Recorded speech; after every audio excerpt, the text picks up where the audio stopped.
नमस्कार विद्यार्थी मित्रांनो, मी डॉक्टर किशोर बागडे आणि तुम्ही बघत आहात medical admission guidance YouTube channel.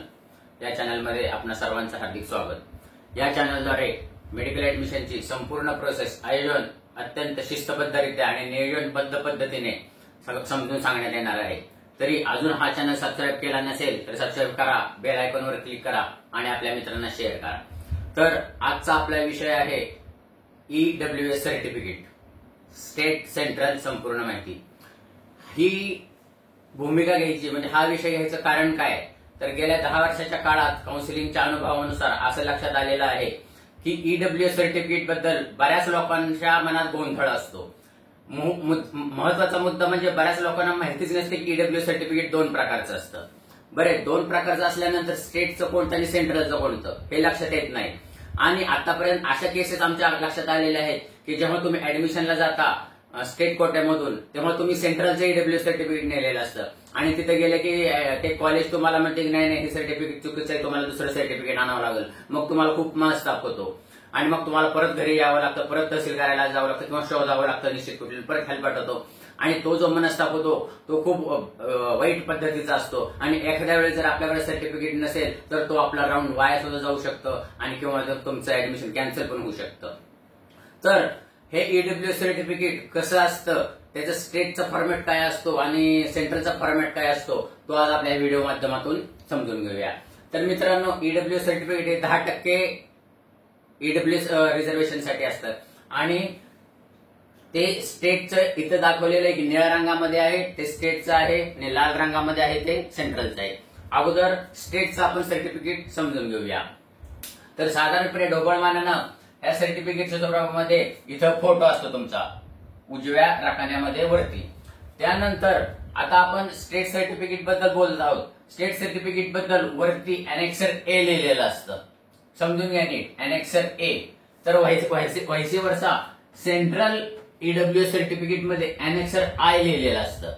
लक्षात येत नसेल तर लिहून घ्या, स्टेट EWS सर्टिफिकेटला अनेक्सर ए लिहिलेलं असतं आणि central EWS certificate annexure I लिहिलेलं असतं। इथं पण तुमचा फोटो असतो। गोष्ट दुसरी महत्वाचा म्हणजे व्हॅलिडिटी असते प्रत्येक EWS सर्टिफिकेटला। व्हॅलिडिटी त्याच्या खाली लिहिलेली असते, व्हॅलिड फॉर 2024-2025 असं तुमच्या सर्टिफिकेटवर यायला पाहिजे। दोन्ही सर्टिफिकेटवर तसं व्हॅलिड फॉर 2024-2025, व्हॅलिड फॉर 2024-2025 अलग लक्षात। त्याच्यानंतर खाली येऊया, स्टेट सर्टिफिकेट मध्ये स्पष्टपणे लिहिलेलं असतं दुसऱ्या राखान्यामध्ये, पहिल्या राखान्यामध्ये नाही दुसऱ्या राखान्यामध्ये, महाराष्ट्र स्टेटच्या as per norm prescribed in the government of Maharashtra general administration department. अलग लक्षात, स्टेट EWS सर्टिफिकेट मध्ये दुसऱ्या राखान्यामध्ये स्पष्टपणे लिहिलेलं असतं as per norm prescribed in the government of Maharashtra general administration department. हा खूप महत्वाचा फरक आहे। व्हायसी वर्सा सेंट्रल EWS सर्टिफिकेट मध्ये काय लिहिलेलं असतं बघा दुसऱ्या राखान्यामध्ये, this family does not possess number 1 5 acres agriculture and above, number 2 residential flat म्हणते मी, प्लॉट नाही म्हणत, residential flat of 1000 square foot or above, म्हणजे तुमच्याकडे 1000 स्क्वेअर फुटाच्या वरचा फ्लॅट नसावा तुम्ही राहता त्या ठिकाणामध्ये। तिसरा रेसिडेन्शियल प्लॉट, आता फ्लॅट नाही प्लॉट म्हणतोय मी, residential plot of 100 square yard म्हणजे 100 स्क्वेअर यार्ड, 100 स्क्वेअर यार्ड म्हणजे 900 स्क्वेअर फूट होतो, की residential plot of the 100 square foot in the notify municipality area, म्हणजे तुम्ही ज्या म्युनिसिपॅलिटी एरियामध्ये राहता त्या म्युनिसिपॅलिटी एरियामध्ये तुम्हाला 100 स्क्वेअर फुटाच्या वर 900 स्क्वेअर फुटाच्या वरचा प्लॉट नसला पाहिजे, अलग लक्षात। आणि चौथा मुद्दा काय आहे, residential plot of 200 square yard म्हणजे 1800 square foot in other nominated municipality area, म्हणजे तुम्ही ज्या म्युनिसिपॅलिटी क्षेत्रामध्ये राहताय त्या म्युनिसिपॅलिटी क्षेत्राच्या बाहेरच्या भागामध्ये तुमच्याकडं 1800 स्क्वेअर फुटाच्या वरचा रेसिडेन्शियल प्लॉट नाहीये असं ह्या सर्टिफिकेटमध्ये मेन्शन केलेलं असतं।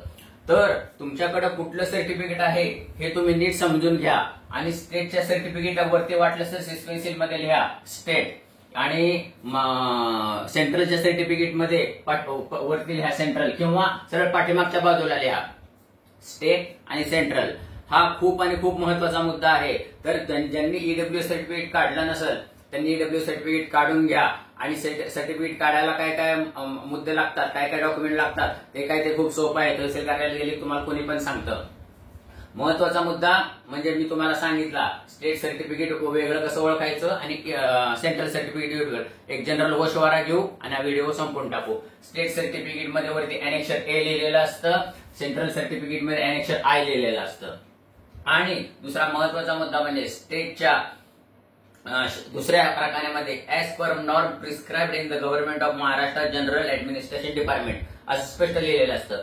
आणि सेंट्रल सर्टिफिकेट मध्ये खाली this family does not possess 5 acres of agriculture land and above residential flat of 1000 square foot in the municipality area, residential plot of the 900 square foot in the nominated municipality area, and in the residential plot of the 1800 square foot in other nominated notified municipality area हे लिहिलेलं असतं. तर हा फरक झाला. आणि सर्वात महत्वाची गोष्ट म्हणजे हे खाली टिक असते प्रत्येक सर्टिफिकेटला खाली.